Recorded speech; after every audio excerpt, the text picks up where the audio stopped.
Promo Assurance vous alerte. Votre véhicule hybride VTC ne vous dispense d'aucune obligation d'assurance et l'erreur peut coûter très cher. Vous pensez que rouler en hybride vous simplifie la vie côté réglementation VTC? Restez jusqu'à la fin. La réponse va vous surprendre. Un véhicule hybride VTC a quelques avantages légaux sur le thermique, mais sur l'assurance professionnelle, les règles sont strictement identiques. Depuis l'arrêté du 16 novembre 2023, les hybrides et électriques sont exemptés de la limite d'âge, de la puissance minimale et des dimensions minimales pour exercer en VTC.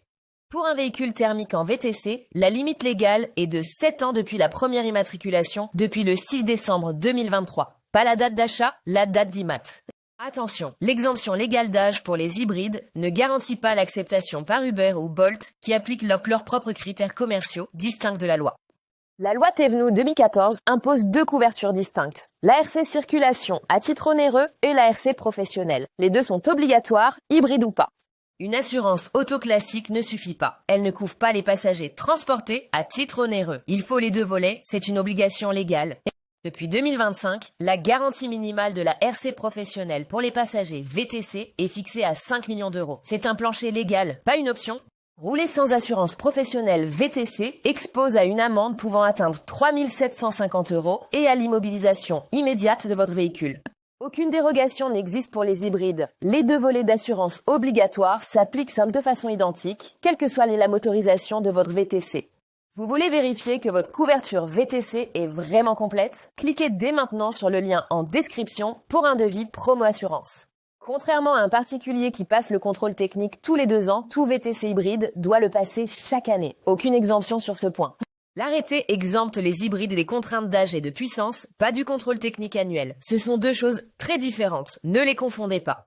La tentative de suppression des ZFE a été censurée par le Conseil constitutionnel le 21 mai 2026. Les zones à faibles émissions restent pleinement applicables aujourd'hui.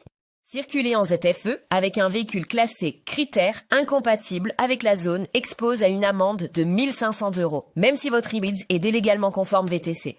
Conformité VTC et classe critère sont 2 critères indépendants et cumulatifs. Un hybride conforme VTC peut quand même être interdit en ZF selon sa vignette critère. La limite de 10 ans pour les hybrides sur Uber n'était pas une obligation légale, mais une condition commerciale de plateforme. Uber a depuis supprimé cette limite pour les hybrides. Avant chaque reprise d'activité VTC, vérifiez ces 3 points. Assurance professionnelle valide, contrôle technique annuel en cours et vignette critère compatible avec votre zone. L'exemption de l'arrêté VTC vise des catégories précises définies par le Code des transports. Vérifiez que votre modèle hybride entre bien dans les catégories concernées. Les 3 erreurs les plus courantes. Croire qu'une assurance auto classique suffit, oublier le contrôle technique annuel et ignorer les restrictions ZFE de sa zone d'activité. Promo Assurance analyse votre situation, vous propose un devis adapté à votre profil VTC hybride en quelques minutes et vous accompagne jusqu'à la mise en place de votre contrat. Promo Assurance est spécialisée dans les profils complexes et les conducteurs professionnels. Nous connaissons les obligations VTC hybrides et nous avons les solutions adaptées. La vraie erreur que font encore trop de chauffeurs VTC hybrides. Rouler avec une assurance auto classique sans volet gris professionnel. Une seule course suffit à tout perdre. Cliquez maintenant sur le lien en description pour obtenir votre devis gratuit Promo Assurance et rouler en VTC hybride en toute conformité, sans mauvaise surprise.